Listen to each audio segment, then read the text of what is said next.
മദ്യപാനത്തിനിടെയുണ്ടായ ചെറിയൊരു വാക്കുതർക്കം.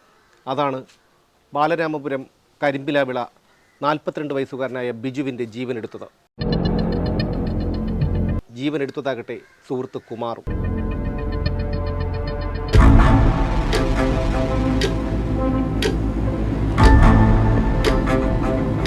അന്നത്തെ സംഭവം എന്ന് പറയാമോ?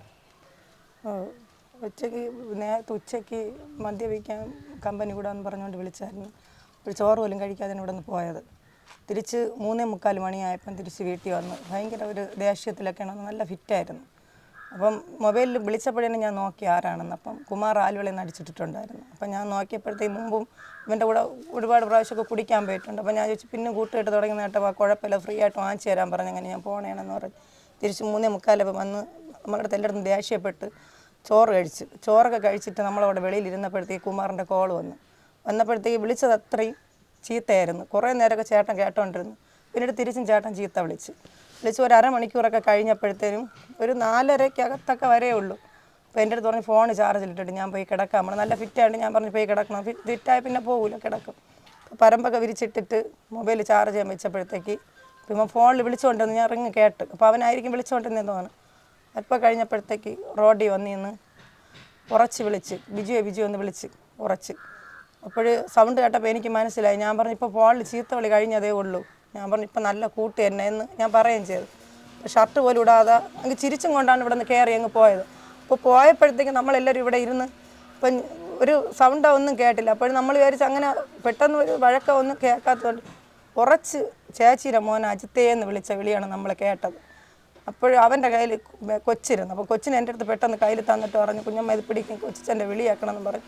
നമ്മളെല്ലാവരും കൂടെ ഇവിടെ നിന്ന് എഴിച്ച് പോയി അവിടുത്തെ കിണറ്റിൻ്റെ കര എത്തിയപ്പം തന്നെ കുത്തിയിട്ട് അവൻ്റെ ബാക്കിൽ നിന്ന് അവർ ഓടണം, രക്തത്തോടെ ഓടണം. അവർ ഈ കത്തിയും കൊണ്ട് ഓടണമെന്നാണ് ഞങ്ങൾ കണ്ടത്.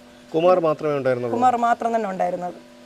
നമ്മളിവിടെ നിന്ന് പോകുമ്പോൾ ചേട്ടൻ അവശനായി ആ കടയുടെ ഫ്രണ്ടിൽ അങ്ങ് വീണു. പക്ഷെ അവൻ ഓടി തിരിഞ്ഞു നോക്കി ഓടി. എന്നിട്ട് അതിൻ്റെ ബാഗിൽ നിന്ന് ചേച്ചിയുടെ അമ്മോയി ഇവനെ വിളിച്ചുകൊണ്ട് ഓടിയെങ്കിലും അവശയായി വീഴുന്ന ചേട്ടനെ പെട്ടെന്ന് ആശുപത്രി എത്തിക്കാനുള്ളൊരു വെപ്രാളമായിരുന്നു നമ്മൾ. പിന്നെ രക്തത്തിൽ കുളിച്ചിടുന്ന ചേട്ടനെയാണ് നമ്മൾ കണ്ടത് എല്ലാവരും. പിന്നെ വെള്ളമൊന്നും അവിടെ വീട്ടിൽ നിന്ന് അവിടുത്തെ വീട്ടിൽ നിന്നാണ് കൊടുത്തിട്ടൊന്നും കുടിച്ചിറക്കാനൊന്നും പറ്റിയില്ല. ഉടനെ ആശുപത്രിയിൽ കൊണ്ടുപോയി. കോവിലെത്തിയപ്പോൾ മരിച്ചു.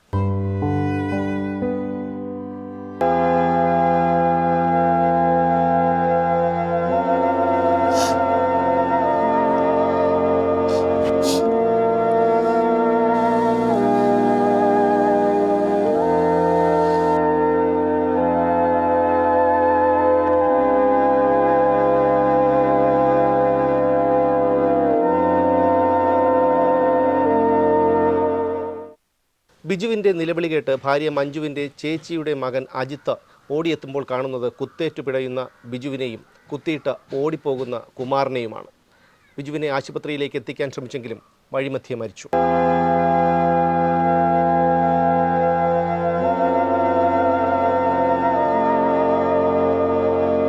അന്ന് സംഭവം നടന്നപ്പോഴത്തേക്ക് ഞാൻ ഇവിടെ നിന്ന് അങ്ങോട്ട് പോയപ്പോഴത്തേക്ക് അവൻ അവിടെ വന്ന് വിളിച്ചിരിക്കണമെന്ന് മാത്രമേ കണ്ടുള്ളൂ. അങ്ങോട്ട് പോയ സമയത്ത് അരി പിടിക്കാൻ പോയ സമയത്ത് 10 മിനിറ്റ് കഴിയും മുമ്പാണ് ഇവിടെ ഈ സംഭവം നടന്നത്. ഞാൻ അറിയില്ലായിരുന്നു ഇവൻ വന്ന് വിളിച്ച് കത്തിയും കൊണ്ട് വെച്ചുകൊണ്ടിരിക്കണമെന്ന്. ഞാൻ തിരിച്ച് വന്ന് വീട്ടിൽ വന്ന് പിള്ളേരെങ്കിലും അറിയിക്കുമായിരുന്നു.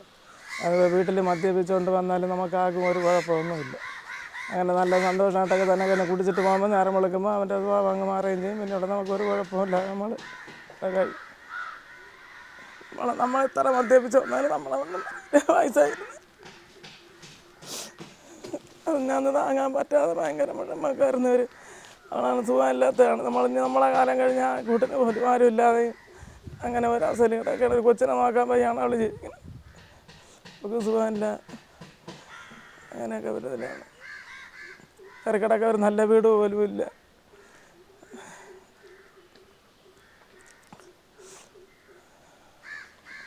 ഇപ്പോഴും ഓർമ്മിച്ച് ഒരു ദിവസമെങ്കിലും സങ്കടപ്പെടാത്ത ദിവസം എല്ലാം ഞായറാഴ്ച എന്നുള്ള ഒരു ദിവസം വരുമ്പോൾ ആ സമയത്ത് പാല് വാങ്ങിക്കാൻ പോകുമ്പോഴും തന്നെ ഞാൻ കരഞ്ഞുകൊണ്ട് പോയി. എനിക്ക് താങ്ങാൻ പറ്റില്ല. എത്ര മദ്യപ്പിച്ച് വന്നാലും ഒന്നും പറയില്ല. പോയി കിടയിടാന്ന് പറഞ്ഞാൽ തന്നെ തിരിച്ചൊന്നും പറയില്ല. ഞാൻ അവിടെ പോയി തിരിഞ്ഞ് നോക്കിയപ്പോൾ രണ്ടുപേരും കൂടെ നട റോഡിൽ നിൽക്കുന്നു. എന്നാൽ ഇങ്ങനെ വിളിച്ച് കത്തി വെച്ചിരിക്കണം കണ്ടിരുന്നെങ്കിൽ ഞാൻ തിരിച്ച് വന്ന് പിള്ളേരുടെ അടുത്ത് പറയുമായിരുന്നു. പിള്ളേരുടെ വീട്ടിലുണ്ട് എല്ലാവരും ഇവിടെ നിരന്നിരിക്കണം. ഞാൻ കണ്ടിട്ട് പോയാൽ മാത്രം ഭാവിരിച്ച് അവിടെ കിടക്കുന്നത് കണ്ട് തേച്ച് വന്ന് ഞാൻ ഇവിടെ വന്നപ്പോഴാണ് ജീപ്പും പോലീസുമായിട്ട് നിൽക്കുന്നത്. ആരെ പിടിക്കാൻ വന്നതെന്ന് വിചാരിച്ച് തേച്ച് നോക്കിയപ്പോഴാണ് പറയണത് ഇങ്ങനെ ബിജുവിനെ ഒരുത്തം കുത്തിയിട്ട് പാടി കുമാർ ഇരിക്കണം ഞാൻ കണ്ടല്ല. അതൊക്കെ കൂടെ ഒന്നൊന്നും അറിഞ്ഞൂടായിരുന്നു. ഓർമ്മിക്കുമ്പം ചങ്ക് തളർന്ന് പോകും. പിന്നെ എല്ലാം കടിച്ചും പിടിച്ചും അങ്ങ് ജീവിക്കും. നമ്മൾ പൈസ ഇല്ലേ ഇരിക്കണ നിങ്ങളെ ഇനി എന്തറിയാൻ പറ്റും? അങ്ങനത്തെ അവസ്ഥയിൽ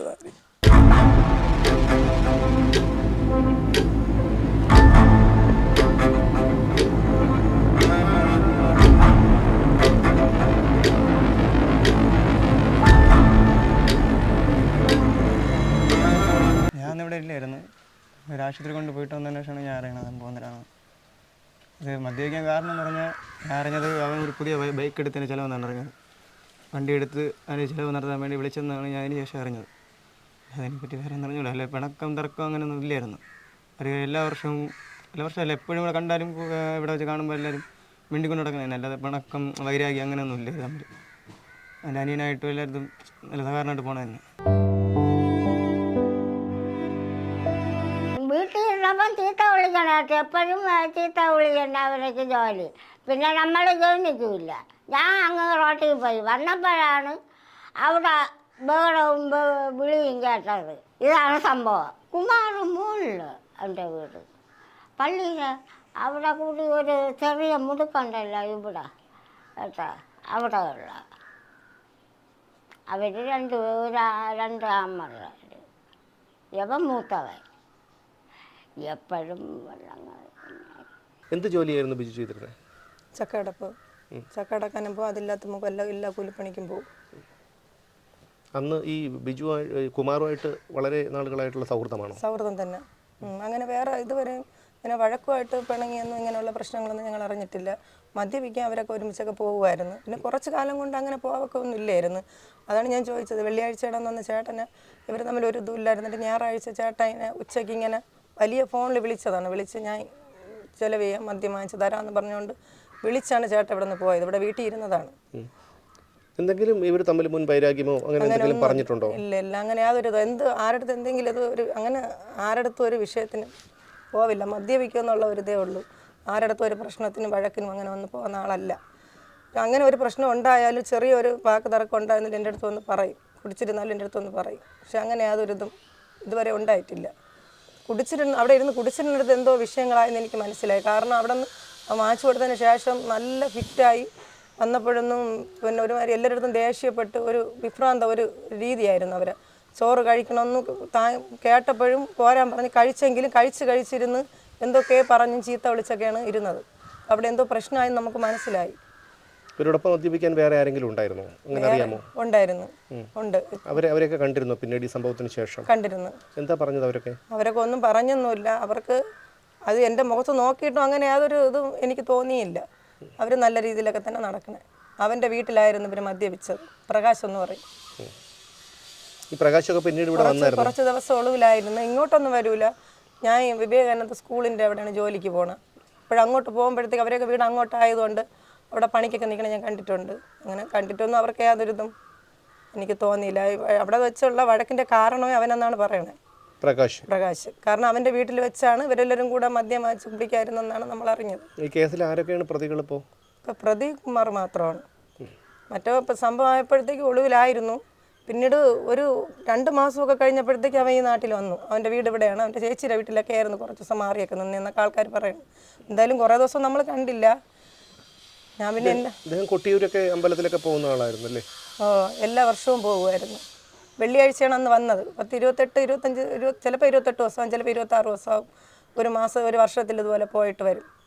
വേറെ ആൾക്കാരുണ്ട് ഇവിടെ നിന്ന് കുറച്ച് പേരുണ്ട് അവരുടെ കൂട്ടത്തിൽ പോകാൻ. ജോലിക്ക് പോണതാണ്. അവിടെ ഒരു ചായക്കടയിൽ ബൊറോട്ട അടിക്കാനൊക്കെ അറിയാം. അപ്പോൾ ഈ വർഷം വരുമ്പോൾ അവിടെ പോകും. പിന്നെ ശബരിമലയിൽ സീസൺ വരുമ്പം പോവും, മാസപൂജയ്ക്ക് പോവും. അങ്ങനെയൊക്കെ. പ്രധാനമായും ചക്ക പറിക്കുന്ന തൊഴിലാണ് ബിജു ചെയ്തിരുന്നത്. എങ്കിലും എല്ലാ കൂലിപ്പണികൾക്കും കുടുംബം പുലർത്താനായി അദ്ദേഹം പോകുമായിരുന്നു.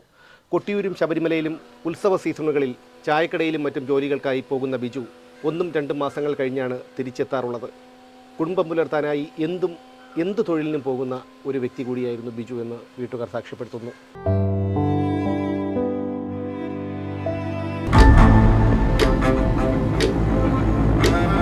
ഒഴിവാക്കാമായിരുന്ന വലിയൊരു ദുരന്തം.